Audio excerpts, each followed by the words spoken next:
My name is Keely Severson from Heal Better Now. I'm here for education, herbal medicine, and supporting the experts, helping people, practitioners, patients, and the public recognize toxic mold exposure and the symptoms associated with toxic mold exposure. I, unbeknownst to me, have lived in mold for 27 years of my total life. But mold exposure as a cause of illness just got on my radar within the last 2 years. It's actually kind of interesting that I'm sharing my symptom story through the Botanical Biohacking Aerobiome course because a botanical biohacking podcast was my first introduction to mold illness. I was living in an apartment at the time that had hidden water damage that I was not aware of when I listened to a podcast about mold in September of 2018. At the time, I didn't realize that I was actively living in water damage, and I didn't realize mold exposure came from living in an area of water damage or living in an area of high humidity. I listened to the podcast and I was kind of picturing like this moldy old loaf of bread coming after me, and I laughed and I rolled my eyes and I didn't really take mold illness seriously. But it was like, listening to that podcast was like swallowing a seed. And it was kind of always in the back of my head, always in the back of my mind after that, after listening to that podcast. And it was shortly after that, we had some water intrusion come into our bedroom. And from the boiler upstairs, we were renters, renting in an apartment building, and our upstairs neighbor, their boiler vent leaked down into our bedroom, and the management didn't do anything. They just stopped the leak and they never dried the water. They painted over it eventually. It wasn't long after that my husband and I actually started fighting. And because of the podcast, the woman in the podcast who'd been exposed to mold, she'd gotten a divorce. So that was always in the back of my head, like, is that water damage have anything to do with the reason my husband and I are fighting? And the fighting intensified, and our health symptoms continuously declined. And we didn't really know what was happening, but on March 2nd, 2019, we actually found lots of black mold hiding under the floor in our kitchen. We moved out of that building on March 23rd of that same year, and we started recovering pretty quickly. It was only really after moving that we were able to clearly see how many of the emotional and physical symptoms that my whole family was experiencing, that we were able to associate them with the water damage building. And this is common with sickness associated with water damage buildings. It's really in leaving the building and the symptoms like slowing down or starting to recover that you begin to have an idea of the way that that building affected you. And this is what happened to us. So we moved March 23rd of 2019, we slowly began recovering, and it was only after leaving that I started getting a really full picture of what mold can do. And I started getting a more full picture of what mold can do actually a month after we moved out of our water damage building. We took a trip to my father's house in the town, in the home that I grew up in. It was always wet, leaky basement, water damage. As a kid, I played in the basement that had wet floors. We didn't talk about mold. Illnesses related to mold were never discussed. Never thought twice about being around it. But during this trip, a month after I had been out of water damage and visiting my dad's house, I had a very severe reaction to his house after being there within 3 hours. And the reaction was so severe, I vowed to myself that I would never step foot inside of his home again, and I packed up my 3 children and I left to go to a hotel. And it was really then I started having a full understanding of this was the house that I lived in my entire childhood, and how did this affect me as a child? My dad's health is completely devastated. I do believe his home environment is the cause, and it really opened my eyes to what mold can do over the course of a whole lifetime. So that experience opened the door for the questions of, are all the symptoms that I experienced as a kid, is it possible that they could have been related to my water damaged building exposure? My primary symptoms were digestion problems, fatigue, depression, UTI and kidney symptoms, brain fog, hormone disturbances, and insomnia. So after that experience at my dad's house, I really started wondering, is it possible that the symptoms that I experienced starting as a child could be related to mold? So I started digging up a lot of research, and I think that the research does support that my environment could have caused these symptoms. So I'm going to go through some of the symptoms in the research. I think it's really interesting when we talk about water just in terms of Chinese medicine, because in Chinese medicine we have this yin-yang theory of, things transforming into each other. The extreme of anything one way or the other isn't great for us. So water, without any water, we would dehydrate and die, but with any water in the wrong location, it's potentially toxic poison, especially if it's not dried in time. I started having digestive problems as a child, but my digestion problems really flared up to the point of interfering with my life when I was in my late 20s and I lived in the apartment that I referenced earlier that had hidden water damage and hidden mold. My biggest symptom during the time living there was severe food intolerances. Every single thing that I ate caused my stomach to become bloated, hard, and painful.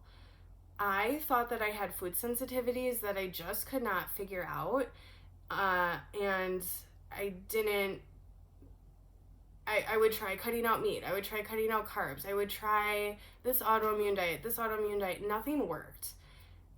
I just had awful digestion. Even my husband, when we'd snuggle at night, he couldn't put his arm around my stomach because my arm would just be in such pain. Digestive pain can be related to mycotoxins because when we inhale mycotoxins, it disrupts the balance of our intestinal lining. So when fungal pathogens are inhaled and brought into our respiratory biome and our gut biome, this starts to change the balance of pathogens in your gut. The good bacteria start to get killed by the invaders. And when the good bacteria start to get killed by invaders, your stomach can't digest as well, and it's actually the first precursor because 60% of our immune system is actually in our gut, it's the precursor for, chronic immune system problems, but a lot of digestion problems can be attributed to pathogens invading the gut and killing the good guy bacteria. The good guy bacteria help your gut function well, and the thing that primarily helped me digest food and get rid of the bloating was a botanical biohacking product called MicroGuard Plus.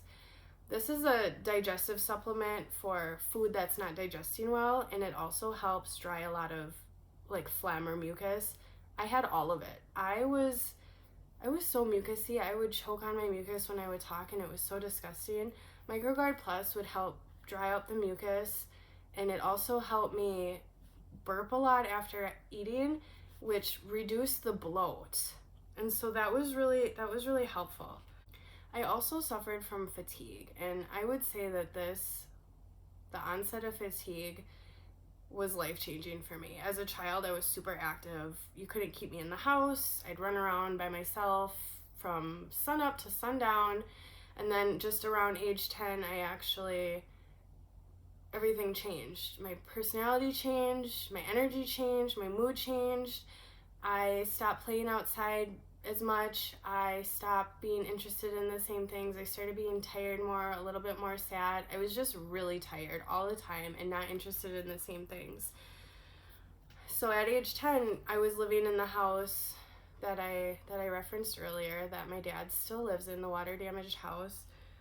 And even just having these conversations with my mom about different symptoms that I've attributed to mold, she did let me know that the house that she lived in during her pregnancy with me had mold in my bedroom. So I've literally been in mold since before birth. But mycotoxins damage the energy producing part of the cell. So mycotoxins damage the cell's ability to create ATP and damages the mitochondria function of the cell. This is one mechanism in which mycotoxins or exposure to mycotoxins is causing chronic fatigue and tanking people's energy. It damages the cell's function, so the cell's mitochondria function can't produce ATP. ATP is the body's fuel source. So if the body doesn't have any fuel, the body's going to be really tired. A really good remedy that helped me get through this was just different breathing exercises. And I know that Botanical Biohacking has a Qigong course offered, and Qigong and different breathing and moving exercises are really good to help regulate the internal chemicals and help improve energy. Depression was also at the onset of the fatigue, and I kind of described this a little bit when I was like feeling more lethargic and lazy and less interested.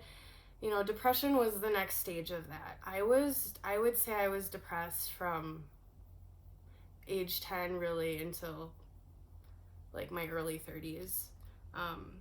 And I do believe the environment that I lived in during those times absolutely was a factor.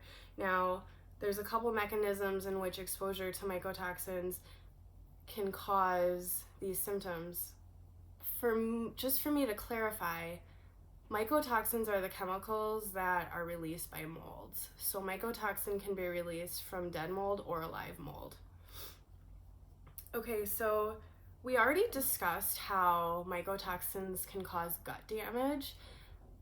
In Chinese medicine and also now in Western medicine, the stomach is referred to as a second brain, and that's because a good portion of serotonin, dopamine are created in the enteric nervous system or the stomach lining, and this is part of our feel-good hormones and our chemical balance and our chemical makeup. So when our gut starts to become damaged, as a side effect, we're going to have mental health symptoms because the stomach is the second brain.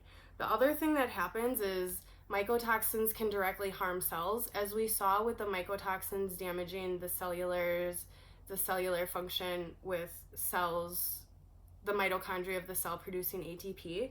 It can also damage other cells. Once brain cells in the brain start becoming damaged, now you have neurodegeneration, the degeneration of the neurological system that happens when cells begin to die. First symptoms of neurodegeneration are apathy, lack of interest, feeling blah, feeling tired. You see how this starts to look a lot like depression. Now, if we're not screening these patients for exposure to water damage and we start playing with regulating their brain chemistry, I would say that that patient just got misdiagnosed and mistreated, especially if they have an affirmative response to living in water damage or dampness. You have to screen these patients for being exposed to water damage and dampness before you. These are symptoms of a poison exposure that are being medicated as if they're separate illnesses, and oftentimes they're not. And there's no way for anyone to know if they're not screening exposure. So these patients need to be screened. CBD is really good for neurodegeneration. I have been experimenting a ton with CBD in my neurological degeneration patients and even my family members. It makes a huge difference. You also have to do herbs by pattern for this. But what I will say about CBD is that you have to get it from a farmer that hand tends their crops. Because if you're not getting hand-tended hemp oil, there's a high probability that it's going to be moldy. Moldy CBD and moldy cannabis products are causing a lot of these mold symptoms, and people don't know that these medicines are being made with moldy materials. I have 2 farmers that I source from that hand tend their hemp farms, and we're going to be offering to other practitioners, if you want to carry a mold-free CBD, we're doing a build your brand. So you can contact me directly about that, but you can have CBD under your own brand name from a farmer that hand tends mold-free hemp. Neurodegeneration is often just, it completely destroys relationships, and I think that this is causing a lot of divorces, a lot of what looks to be like behavior problems in teenagers, but actually is just people being poisoned. That's what this looks like in your home when you're exposed and you're not aware. There's a lot of really well documented research about different mycotoxins affecting the kidneys, and when it affects the kidneys, it can have bladder symptoms. Different mycotoxins can cause different types of inflammation in the kidneys, acute inflammation, chronic inflammation. The symptoms of this can be pain with urination, cloudy urination, urinating at night, frequent urination, pain in the pelvis. In short, it can mock UTI symptoms, and water damage exposure should be screened for patients who are having UTI and kidney symptoms, even kidney stones, especially when patients are having a negative urine culture lab and they're still having UTI-like symptoms. Those patients need to be screened for. Oftentimes, those patients are living in somewhere that has an active leak that's known or unknown. So when I've had this chronically since childhood. I started getting UTI symptoms even as a younger kid, but my UTI labs would always be negative. I'd never have an affirmative tract infection. I would just have the symptoms. When I lived in an active water damage building, this actually progressed to the point of my urination became completely blocked and I lost the ability to urinate. This is where herbal medicine saved my behind, because my doctor wanted to put me on antibiotics, which every fiber of my being was screaming, do not do that. For this, I used botanical biohacking Aquata, and that really relieved like the burning pain sensation I was having in my bladder. And what restored my urine flow was Wind tea. My ureters and my kidneys were retaining so much fluid. In Chinese medicine, we call this damp blocking the kidneys.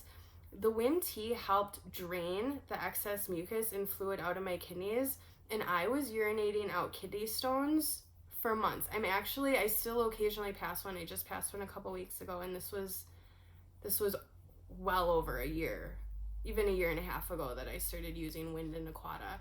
And I lost the ability to urinate because my urination and kidneys became so damaged while breathing in mycotoxins in an active water damage building. And those two herbal products restored it, and I believe reversed a lot of kidney damage. And the evidence that I give to say that is I was retaining a lot of water and had a lot of swelling, and the herbs helped drain off the excess pathogens, the excess swelling. And also the Wind tea helped clear out so much mucus in my throat and my chest. I had said earlier I was choking on my mucus.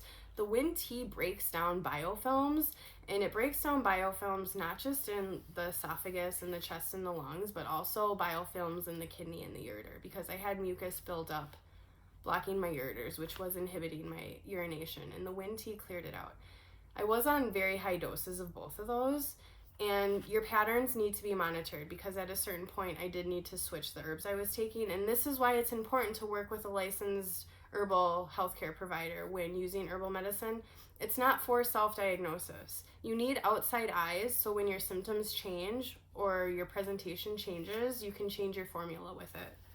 I had a lot of hay fever type symptoms while living in mold, and I just thought that I had allergies, but my allergies would always flare around the time when the house would get more humid, so like late July until the frost, until all the mold would freeze. And then also when the mold started waking up, like springtime.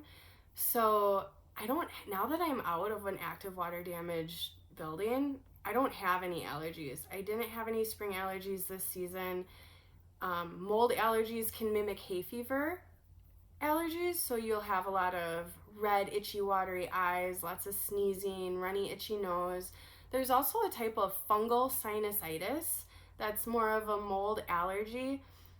This is like the recurrent sinus infections that aren't responding to the antibiotics because they're not bacterial in nature, they're fungal in nature. It's a recurrent fungal-induced sinus infection. So your doctor can't really screen if it's a bacteria or a fungus causing your sinus infection, which is why it's important for healthcare practitioners to screen for exposure to water damage or dampness when patients are having recurrent sinus infections or when patients are presenting with really intense allergies. Mycotoxins are killing brain cells. And so when your cells are dying, it causes neurodegeneration. Neurodegeneration is going to affect your memory. Neurodegenerative diseases are categorized by poor memory. This is your brain cells dying.